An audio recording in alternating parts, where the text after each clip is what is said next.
everyone. Welcome to HappyMeCareer Coaching Initiatives episode number 12. Wow. Today we're going to talk about a little bit more intriguing topics like getting the correlation between mentoring and coaching with James Campbell-Grant we have here. Thank you, James, for being here with us. Hi, Mavis. Hello. Great to have you here. Now, before we begin, please allow me to tell you the why I am driving this global mission of HappyMeCareer coaching initiatives here. You know, in these initiatives, we want to spread awareness of coaching and bring about an evolved change to your mindset, like you and me, and advocate the use of coaching into our daily lifestyle to help us to engage our own willingness and motivations. As we develop our career or personal growth, simply I have been coaching and I have bring so many aha enlightenment like all my coaches did to many people whom we've coached in their stark situations and challenges. We know, at least we thought we know what is coaching, but there are so many theories behind coaching. And one common theory flying around is that coaching and mentoring are the same.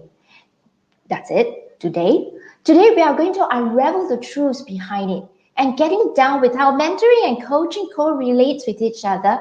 And is there a formula to it? I'm not so sure. James is going to share with us. So let's check it out with James Campbell-Grant. James has been spending 35 years pursuing a career journey that afforded him the opportunity to explore the world and follow his passion for working with people, embracing the continual change and self-development in support of both personal and professional values. James works with high-powered individuals on their professional careers, and through close partnerships with numerous mentoring programs, James has been able to identify key niche leadership traits, which he has also translated into his coaching practice. Now, enough talking. I'm going to pass the stage to James because he's the one that's going to share with us. Now, first, hi, James. Can you maybe share with us a little bit, how you come about to coaching and to mentoring? Sure. Hi, Mavis. Great to be here. Thank you very much for inviting me. I'm super excited. So, you gave me a very kind intro. My career was somewhere within the region of 35 years, and probably a bit longer, but I think 35 years is a nice number. I've had the opportunity to work for some really great companies and some not so great companies in various parts of the world. The last 20 years I have been in Singapore. I came here in 2001 on an off chance, really. I took a chance. It was just after 9/11, and the technology market or the technology industry was in a little bit of influx because budgets and a lot of that had been cut. But I came anyway, and I had a so-so successful career. I was never career-minded, and how I got into coaching was quite an interesting conversation. I left the corporate world for various reasons, of which I've started to discover through the coaching experience. But I had this feeling that my life's mission, to use a cliche, had not yet really been fulfilled. And I realized that what was important to me was having like-minded people around me to have that interaction. And when I didn't have that anymore, then that was the main thing that I was missing. I wasn't missing the politics. I wasn't necessarily missing the traveling or hotels or flying or whatever, but I was missing the interaction with people. And I've had the privilege to have met some fantastic people. And anyway, fast forward, I realized that this was a huge gap. And I was very fortunate to have this conversation with a young lad, Robert Lim. Thank you, Robert. He's still a friend of mine today. And we were having a conversation, and I said to him, I was looking at doing some technical courses, and I was looking at data analytics, all very boring subjects to me. I didn't want to do that. And he said to me, well, why don't you be a coach? And I'm going, well, what do you mean? He said, you know, you have a lot of experience. And I said, oh, you mean I'm old? And I said, and he just laughed because this guy's in his mid-20s. And anyway, we started to talk, and I said, well, what does this mean? And he said, well, there's some formal programs that you can go through. And he didn't really know much more, but he saw something in me that maybe I hadn't seen in myself, because it was a completely off-the-wall conversation, and there was no gender about the coaching, but he saw something in me that was valued. And when I started to talk to various coach companies, program providers, you know, I started to get this vision that I'm going to be meeting people again. And, you know, my first program that I did, there were 20 new people, and I'm the only Angmo, you know, the only non-Asian in the room, okay? But it was fantastic because it brought me back and I was able to meet. So fast forward on, I got into the coaching, started doing the various certifications, focused initially on people in careers, and that was okay. That gave me the experience, but it wasn't actually what I would call the exciting part of it. At the same time, I was very fortunate to fall into a mentoring program, a business mentoring program. So I'll introduce this because it'll give you some correlation why coaching is so important to me. And this was a 6 months program, very structured for mentoring, but it allowed me to expand my in parallel, it allowed me to expand my coaching skills to the point now, fast forward three years on, where I am doing both professional coaching and, to me, professional mentoring, because you're dealing with individuals in a professional manner. Bit of a long intro, Mavis, but there you go. Wow. You know, that's how it's amazing how you go about into coaching and then to mentoring. That's amazing because of the people interactions and how you can help people, right? So now you've been mentoring and coaching. What's the belief people perceived of between these two? Wow, that's a great question. So I think nearly every day now I have this sort of conversation with somebody around what is coaching, what is mentoring. And my honest opinion, nobody really knows. There isn't a definitive answer. And there is a concept that people will believe in, and they believe in because it's their concept. You know, for me, I look at both opportunities to work with like-minded people that want to improve themselves, you know, want to take themselves forward. And whether it's coaching or mentoring, people individually make their mind up. For me, nowadays, I will shy away from what I call pro bono coaching. Okay. My pay forward or pay back is done by I get involved in formal mentoring programs. And these mentoring programs are to support a concept. For example, I have Protege is a fantastic business orientated, which is geared at women in business, helping women in business move forward. Hence, wow, there's my niche that I have discovered. So whether mentoring or coaching, that is the area that I love working in. But the mentoring is like a 6 months journey. And again, it's all about the individual. It's not about me. And there are 100 more questions you could ask. So, you know, what's the difference between a mentor and a coach? But for me, I'm giving you the James view. People will agree or disagree, and I respect their decisions. But for me, it's always about the person opposite.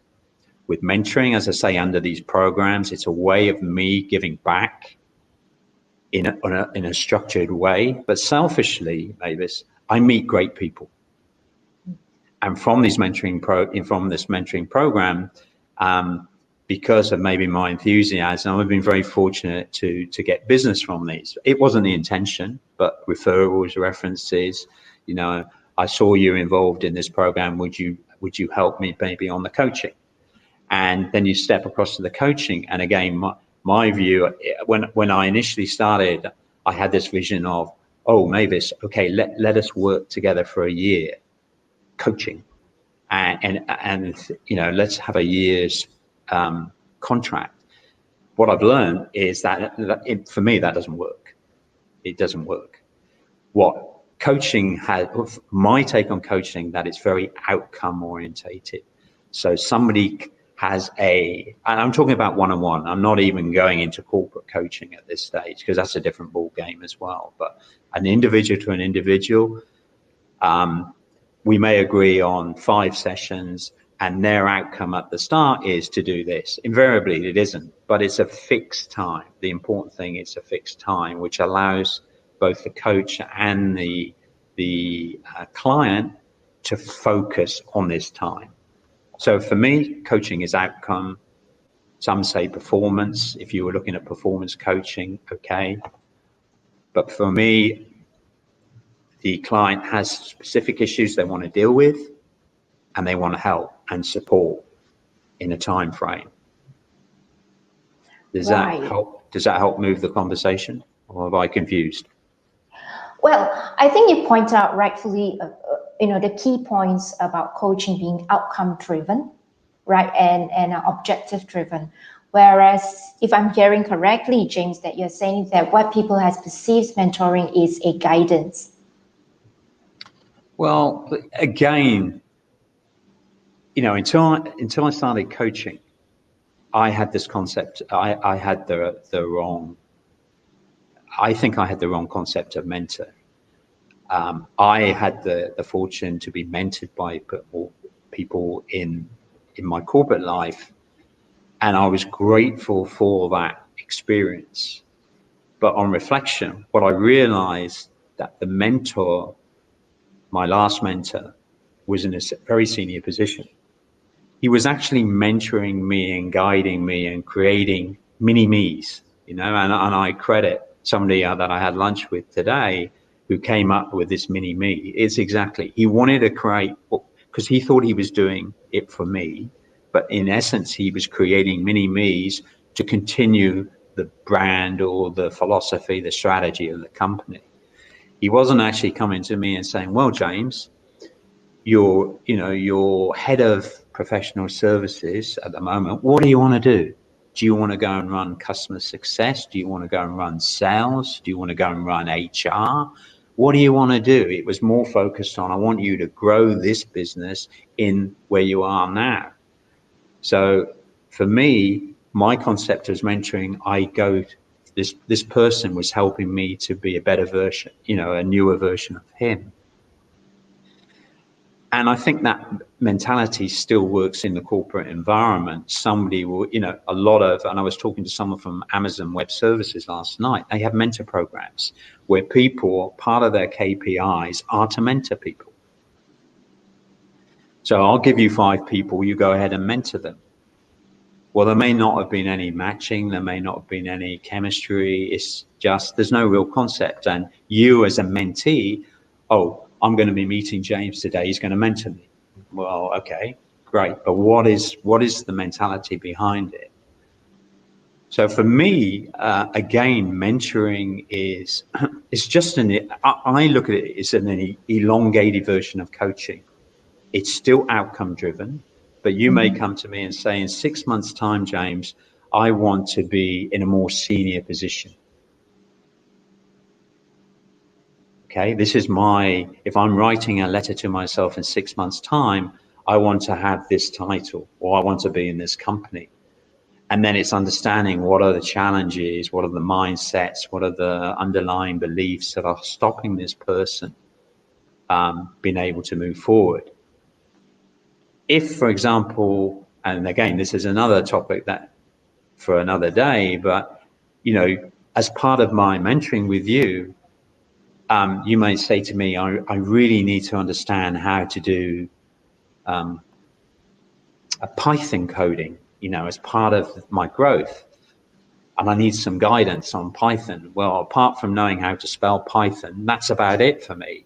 But so I would B, for me, I would say, okay, let's work out how you go and get Python training.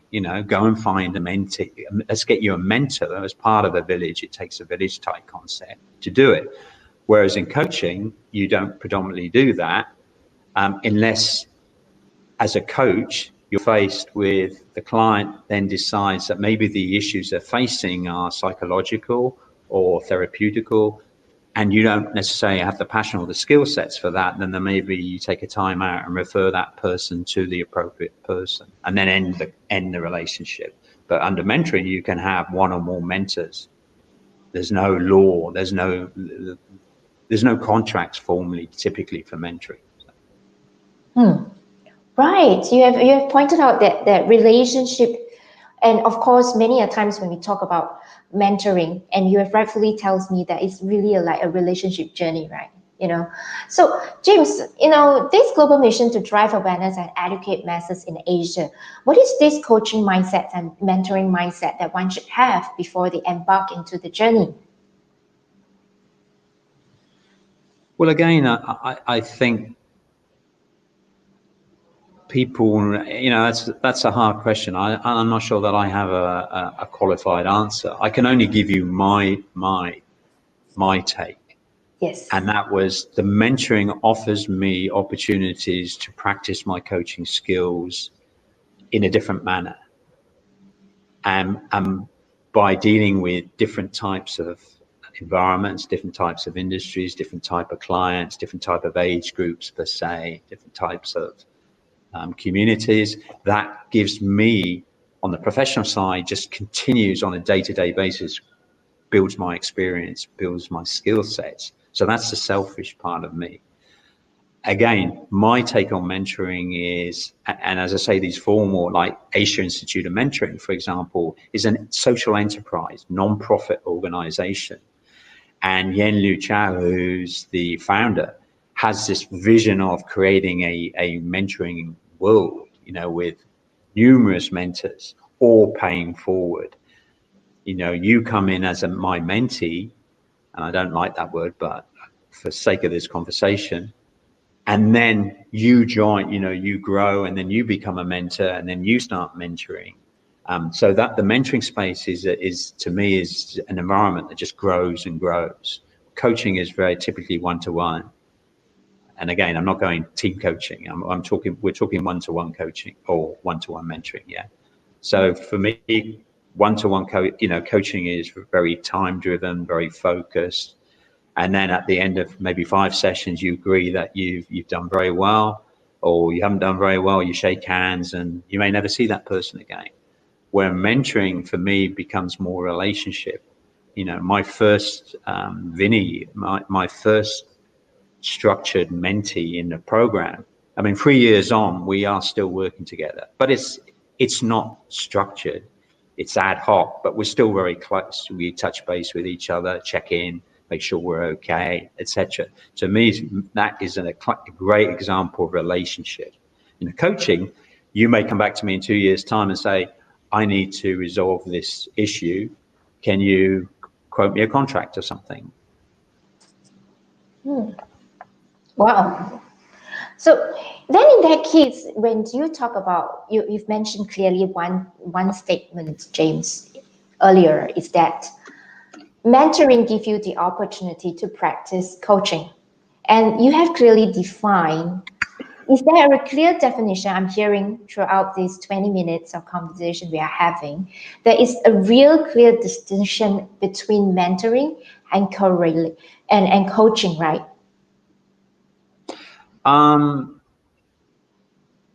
There's a clear distinction for me in what I want out of both. That's the most important.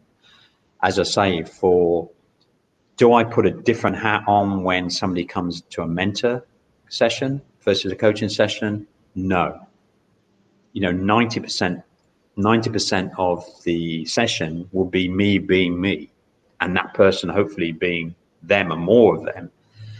I don't have a look to get a different outcome at the end of a coaching session versus mentoring. For me, the coaching is professional, and I expect to get paid for it, because that's why I've invested a lot of time and money.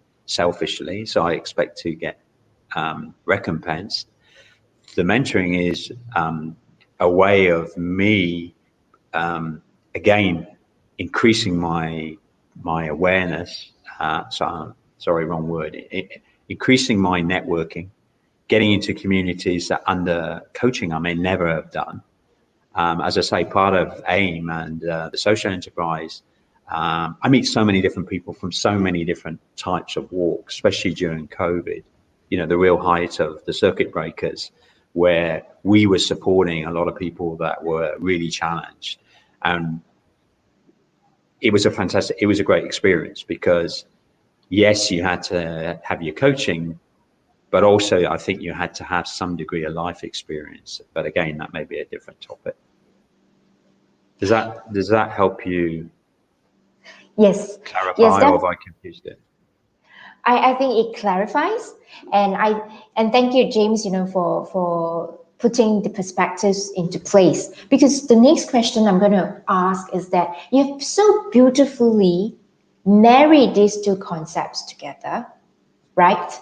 And when you marry these two concepts together, what do you think you have derived? Is there a correlation you derive from each of them when you marry these two concepts in practice? I'm not sure I entirely understand the question, but again, from my point of view, again, and I apologize if I offend anybody on the session. For me, all mentors should have some formal training. And my view is, by certifying yourself as a coach gives you the core people skills to be an even better mentor. And when you align the professional, the skill sets that you've learned with your life's experience in the niche that you're passionate about, is it working with the youth? Is it working with, as I said, for my preference, is working with women in business? And it seems to be going down the women in IT, in tech, but that isn't necessarily the same. For me, I get to marry the two together. But at the end of the day, maybe it's again a simple choice of, do I want to work with this person, or whether it's mentoring hat or coaching hat, is this person in front of me going to be a successful partnership? Right. So, James, if you're talking about whether this person wants to go with you for whatever mentoring or coaching, right? Now then, over here, how can this person be able to decide which one to choose, whether to choose a mentoring channel they are seeking, in which circumstances, or they are seeking a coaching in a particular session? So how does these individuals is able to get that, an answer for them, or distinctions between these two? Well, I think that again, that's a great question. That there is, in my mind, so much confusion out in the market. And we talked about this the other day. It's becoming very favorable hot topics. Or I must go and get, I must get coaching, or I must get mentoring. I think the concept of coaching has been typically for the exclusive. It's not been widely available until probably, I don't know, maybe the last 5 years. Certainly in my corporate days, it wasn't very prominent. I had a spell 3 years in IBM, and IBM have for 20 years, including the time I was there, have a huge coaching community, but I was never aware of it. So I would say predominantly throughout my whole corporate life, I wasn't aware of the opportunities. Now, it may just been my choice of companies, right? But nowadays, for me, and I'm talking about the professional aspects, I'm not talking about life coaching or wellness coaching or fitness coaching. I think that has probably been around for a long time. You know, if you're a top athlete and you want to get that extra 2% to make you the best, then you go to the person that you know is going to, and you pay them the earth, you pay them a lot of money. But in the corporate space, you know, a lot of the bigger organizations now are getting with they will have their own coaching or mentoring divisions with building up within the organization. So somebody in the corporate space has an opportunity at probably, I think it's still mid management, senior level, has the opportunity to get a coach if that company has the money, or they have mentor. If I use the protege mentoring as an example, protege provide the program, and corporate companies buy packages, which the packages are basically, you can provide for X amount of dollars, you can provide X number of mentors and X number of mentees. So it's still professional because somebody is paying for that money. But if you came up to me in the street, and I guess this is a question you're asking, James, will you mentor me or coach me? My initial reaction is I would not mentor you. I would look as a professional to see whether you were, you know, in a chemistry session, have that initial conversation to see what you're looking for. And if you tell me, you know, in 4 weeks' time, I need to be super ready to go and do a major presentation, then for me, that's a coaching. You know, we would have a number of sessions getting you ready to do what you wanted. Okay. If, for example, you were under a mentoring relationship and your mentor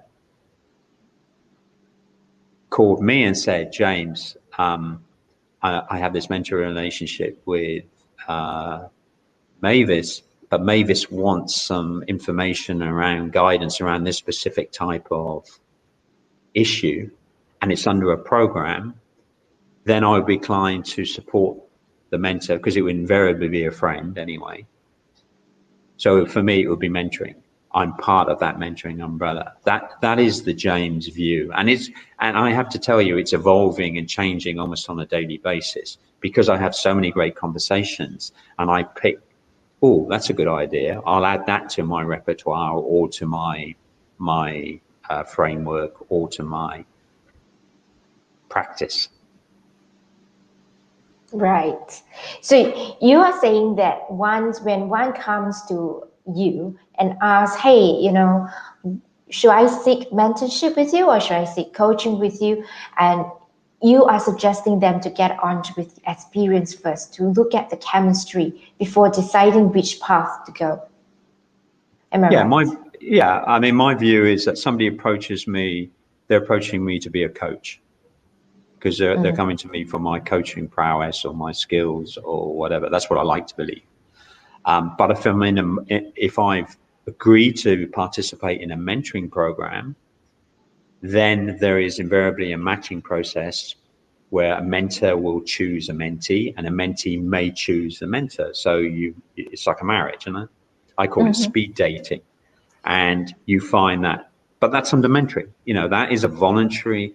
The companies have already paid for the inclusion of these people in the program.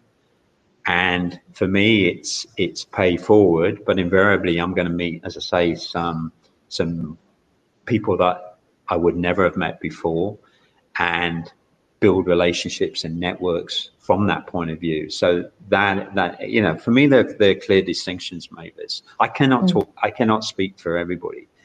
I think somebody that it hasn't got a coaching background obviously won't look at it in that way. You know, we run a number of mentor peer groups for mentors who have just started this journey, and it's great to hear their views and thoughts, because they really don't understand. They know they want to support people, but they don't necessarily have They're not trained coaches. There may be, but in fairness, there may be trained psychiatrists or psychologists. So from them switching from that, how does somebody mentor and be a therapist or a psychologist? Because the tendency will be to use their professional skills or a consultant and mentoring. If you came to me and said, I will pay you X amount of dollars to provide me solutions, then I got my consulting hat on. Because I'm telling you what you should be doing, because you're paying me to tell you. Now, the concept is that people think coaching is about you telling me what to do. And some people will accept that and get on with it but for me, if I'm following the ethics and I've signed up and, I've signed my line on the dotted line as an ethical coach, that's not what I'm in there to do. Right.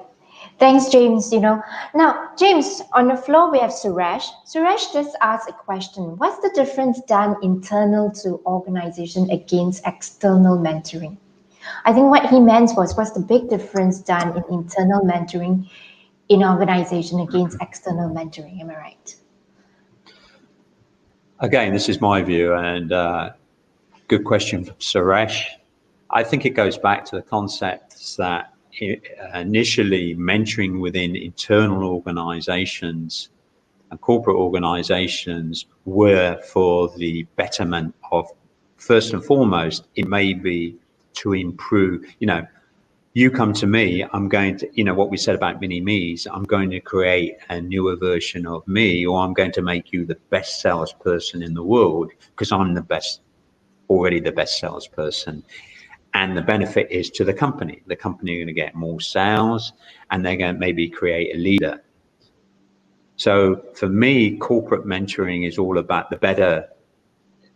At the end of the day, it's for the betterment of the company. And again, somebody's going to shoot me down for that. Yes, there'll be a looking at the individual, but it's for the betterment of the company, either creating and wanting to keep people within the company. So you're doing the right thing, keeping people and enhancing their skills, but at the end of the day, you want to keep that person. So it's the betterment of the company. External, where there's a mentor program, as I say, I keep referring back to these programs because I was external. I come in, I have no allegiance to any of the companies that are providing the mentees.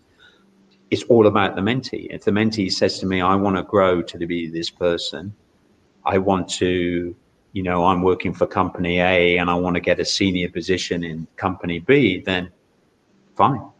It's about them. So to me,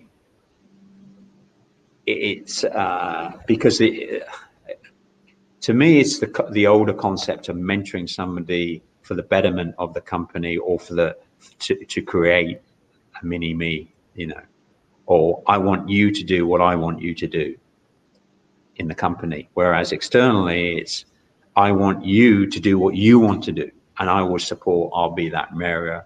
I'll be that framework to support you in your choice of what you want to do moving forward. Right. So you have mentioned a lot about mentoring, having that person trying to create a mini me of that person, right? And to my understanding, a lot of times mentoring, it refers back to a domain field of knowledge. Like, for example, like you've opened up in the earlier conversation that we were saying, if you want to know Python, I will refer you to someone who can mentor you in Python. So am I right that when it comes to mentoring, you need to have that field of expertise before you can mentor that person? Well, I think that's another argument as well. And I'm not sure if it's mentor is the right terminology, or whether it's training, or whether it's supervision, or whether it's something else. I'm supervising you, overseeing the fact that you become a better programmer. Mm-hmm. Because that's what we've been told to do, or that's what you want to do. Whereas, I don't have those skills, but my skill would be helping you work out that you need to go and get that training. and then holding you accountable to go and get that training. Now, in the mentor space, I might have, my best friend may be the best Python coder in the world. So guess what? I'm going to see if there would be a mutual match there for mentoring. Or that person goes and takes a training course. So again, it's debatable. That's my view, and I'm sticking to it. Yes, in fact, of course, definitely, everybody's views are different, and many a times when we talk about mentoring, people have a misconception even at mentoring level. So what I'm hearing over the last half an hour, James, was that mentoring and coaching in between, the relationships are very, very similar. Where mentoring gives you a guidance and coaching. Can I say coaching is a tool to help you to be better mentor? Is the question you're asking, is coaching useful skills to be a better mentor? Right. Again, my view, yes. But again, it's my view. Mm-hmm. But if you want mentoring or supervising in specific skills, then you have to have those skill sets in the first place. Mm. And in mentoring, again, we're stepping to, as part of the mentoring relationship, there are many opportunities that the mentor can share their experience, but not, well, this is what I did, and this is what you should do. But it may be, to the issue we're dealing with today, maybe it's 20 years ago, I had a similar sort of concept, and this is what I did, and it was successful or not successful. And then you can decide, oh, that's a good idea. Is it still appropriate, relevant, given that we fast forward X amount of time? At least you have some option. You can take an option. If you're looking at coaching, there are no options. I don't give you suggestions per se in sterile coaching. But obviously, when you again, I hope there's no ICF people, but when you define your own coaching process and you hybrid it, Mm-hmm. so you may do it, but I think generally I would still sign up that I'm a better mentor because I have the coaching skills. But what I like about, I love the mentoring because you can build relationships. As I say, some of these latter day mentee relationships have been 2 to 3 years now, and I've seen these people grow exponentially in character, in career, in just everything. So for me, that's the part. But I would still say that I may be losing track here, but for me to be a better mentor, I am grateful for the coaching background and the skill sets. Right.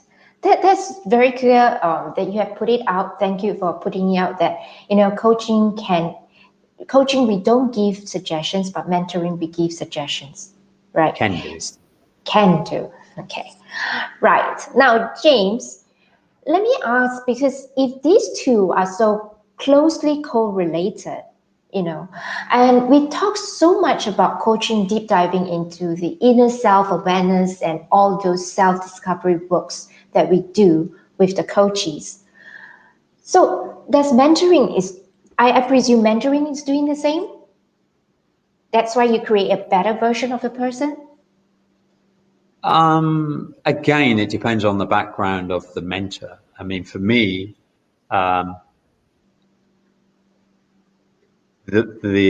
mentee needs to continually become more self-aware of their skills, of their passions, of their wants and desires. And you as a coach know that if that person doesn't attain self-awareness, then invariably the relationship or the outcome aren't met. We all know that whatever you come to on day one is not what you want to achieve. Because if you knew what you want, you'd have done it. Mm.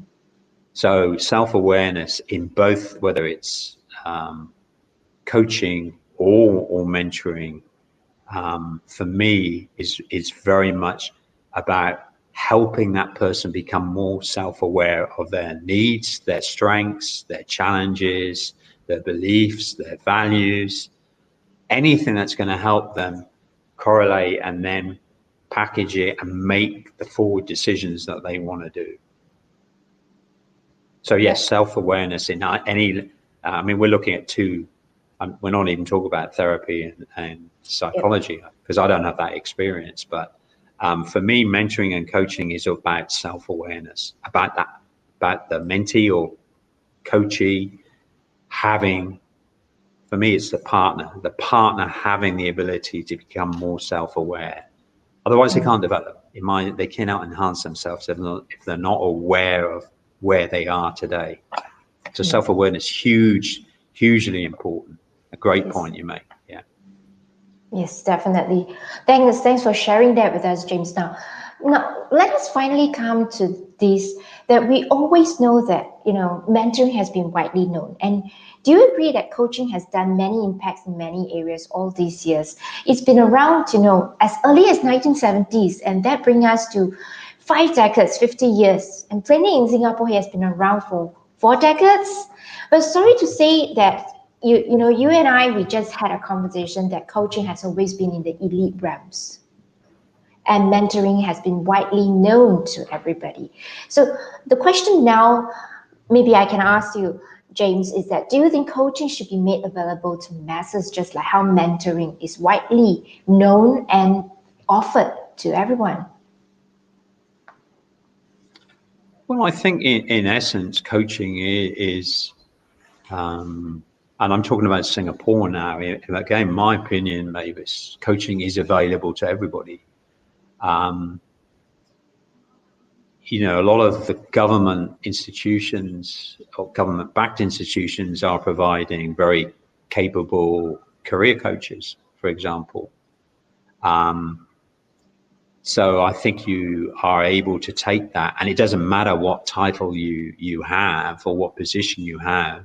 If you're Singaporean or PR, you're able to, I think it's actually Singaporeans, you're able to take that opportunity. And that's certainly grown, for me, my view is in the last couple of years, and I think 2020 has heightened that need, and I think it's becoming generally more aware. I think mentoring is growing at the same rate. Yes, mentor per se, I have this conversation, I hear people say, I've been mentoring for 20 years. Well, okay, but what does that mean? Well, I've been training somebody. Okay, so you've been training. I've been training somebody to be a new ops manager or ops director. But the concept is it's genuineness on that person's part. I also know of institutions, and one of mine, where it became a KPI for executives. I was tasked with, you have to mentor 5 people or say. Well, I didn't really understand what that concept, apart from having an adult conversation with them. I didn't know what that really meant, because I had no formal either coaching or mentoring training. I was just perceived to be old in a slightly higher position, so able to make somebody feel good. Well, invariably, maybe it did, maybe it didn't, but probably a good conversation. But was I trained to do so? No. In my mind, no. So in answer to your question, which I didn't really get to, I would say today it's becoming more widely available. Are the differences between mentoring and coaching widely known? I would say no, because, again, my opinion, everybody has a slightly different view, which in some respects makes it good, because they're always like tonight, very interesting conversations. There's no scientific, here's the book, let's go page 1, this, page 2. It's all about people's views, their concepts, their interpretations of it. So, but it's definitely, you and I know that it's becoming more widely available in Singapore. I can't talk for other parts of the world. I would say coaching is probably becoming more Actually, I don't know. So I don't know. Singapore definitely becoming more, people becoming more aware of its availability. Yeah. Yes, definitely. I do observe that coaching has been more visible during the pandemic time than ever because, I mean, plainly in Singapore, it has been around for 4 decades because we have the renowned Lee Hatcher Harrison's kind of coaching institutions, but they provide services to the corporate at a higher level, to the elite realms, and now the masses are getting to know. And this is why HappyMeCareer is driving the awareness, the educations of how to reach out, to coaches. So the questions that has been bothering to a lot of masses was, or pulling them back was, do you think that people are still having a stigma to want to approach a coach versus wanting to approach a mentor? Yeah, again, that's a hard question. I mean, I think the stigma is not knowing its availability, and again, it depends on what that person is looking to enhance themselves in. I would say if you want a fitness coach, then you go and find a fitness coach. You don't necessarily go and try and find a fitness mentor. Because I don't know if there are any mentoring institutions around fitness, I don't know of any, right? But there are definitely some very good fitness coaches out there, or mindfulness, or emotional, or relationship, or parental. These are, if as a parent you want coaching, you go and find somebody who professes to be in that space. Would you find a parent mentor? I don't know. I don't think they don't advertise themselves as people mentors. Mentors join a program to be a mentor. That's my view. That's what I did. Asia Institute is one, social enterprise, 2 business orientated programs where I know exactly the type of mentoring I'm going to be given. There may be life issues that come in, and wherever they are, and that's where you may decide to bring somebody else in or help. But mentoring is, as I say, for me, people have to go and it's easier to go and find a coach. And is that the right answer? No, I think if you want coaching with your how you manage your kids, then you go and find somebody who professes to be an expert in that niche. Mm-hmm. Right. Okay. So for you, you are looking at a perspective that there is the stigma is more like, where to find a coach. Right. So and what you want I think the stigma is what does that person want to do? What do they need that person for? As we were talking just now, I want to lose weight. Okay, let's go and find somebody that's going, a dietitian, a diet coach. If it's somebody who wants to become more mindful, emotional intelligence, we'll find a mindfulness coach whose niche and practices that. If it's somebody who is a woman in business who looking to enhance their careers, come to me. Come to you. It's that choice. That's what I believe. Again, let's leave the answer to the question around coaching, because I think mentoring will open a can of worms. So I don't want to go there, or suggest we don't go there. Right. I think it has been a very, very in-depth or valuable insights and nuggets that we've gained through these conversations of about an hour or so. And when we do you think we have just unraveled some truth about what's the hearsay of coaching and mentoring? James, have we unraveled most myths behind? Do you have any common myths that people have? Again, I think this is such an area that people are going to have their own concepts anyway, because there's no exam at the end of it and you tick it and you've got, have you passed? People are going to listen and say, well, he's talking rubbish, or I don't agree, or yes, I agree, that follows my beliefs, my line, and they're going to align with that. As I say, I have these great conversations almost on a daily basis now, because people that I talk to know that I have a foot in both camps. And some days, like today, I went for a meeting, and I went for a meeting as a mentor in the mentoring space. We were talking about our mentoring experience. We weren't talking about. They knew we were coaches, but they were looking to create a mentor program, not a coaching program. So I think when you unravel, if at the end of the day, it's about whether you and I know what the differences is. I do, and I know that you do. And selfishly, that's what's important to me. Hopefully this conversation, as I say, people will agree or disagree, and I respect all opinions and learnings from it. Yeah. Right.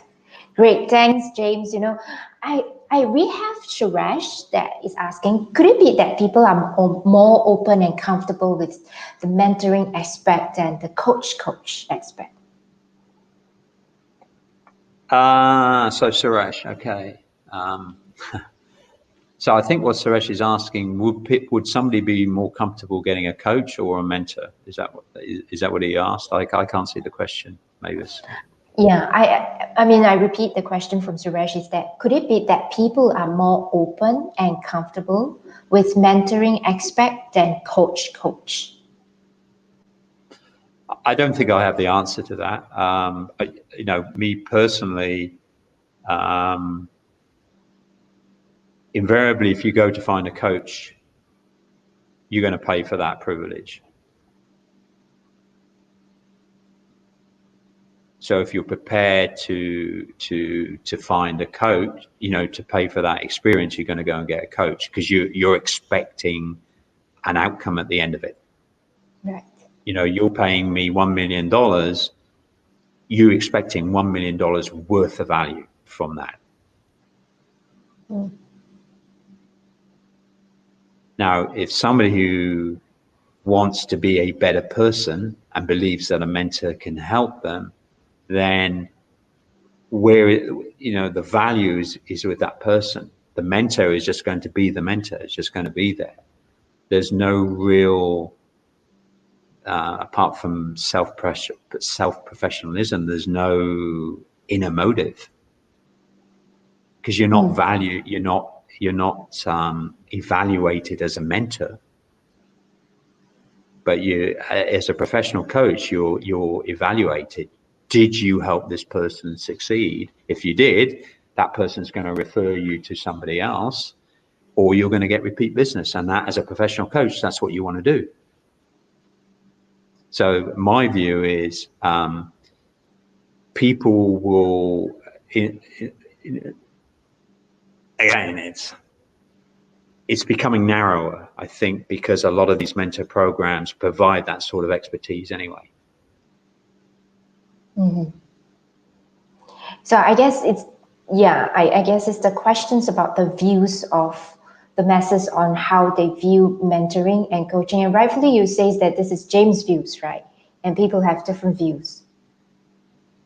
Yeah, absolutely. And I keep saying I respect everybody's view. And again, selfishly, as long as I'm clear in my head what it's about, and I can explain my opinion, my view, and my thought process behind the decisions why I go mentoring or why I go coaching, then I'm happy. I'm happy to have a discussion with people what I believe, and as I say, they take or leave what they feel is valid or doesn't fit in their space. We can talk all night, and we wouldn't. I mean, I think you asked a question about have we dug deep? No, we probably scratched the surface. because it's such a wide topic, which is great for us. You know, it keeps me up all day, and it keeps me up half the night on all the concepts and conversations that are going on. It's a great space to be in. Yes, definitely. Thanks, Suresh, for that question. And Suresh just commented, I know, James, you can't see the comment, but just to let you know, Suresh was trying to say if he's trying to see if the knowledge and terminology is playing. So yeah, that was what he's trying to see in that question. Anyway, now, thank you, James, that tonight we have quite a fair bit of things, and though we scraped just the surface, but there's so much insights to this perceived value of coaching. Now, we know how succinct distinctions between mentoring and coaching that we get from our conversations. So without the proper coaching mindset, I will very much believe that none of us would think coaching is a profession. And always everybody will think that coaching is pro bono or it's free, but it's actually rightfully being paid, right? So for a matter of fact, coaching is a profession. And if you're willing to pay a few $100 or thousands for self-development courses, which you may or may not apply the techniques, why not coaching which serves an outcome-driven purpose, right? So once again, thank you, James, for being here. And now we discover the steps to success. Stay tuned as we come back with episode number 13 in January 2021 with a great fresh start on a fresh mindset. Once again, thank you, James, for being here with us. Thank you, James. Thanks very much, Maeve. It's been great to be here. Always good to chat with you. Thank you. Now here, we wish everyone, me and James, we wish everyone a Merry Christmas and a Happy New Year with many blessings to come in year 2021. Thank you everyone for taking time this evening, and happy holidays. Take care, stay safe. Good night. Bye-bye. Good night.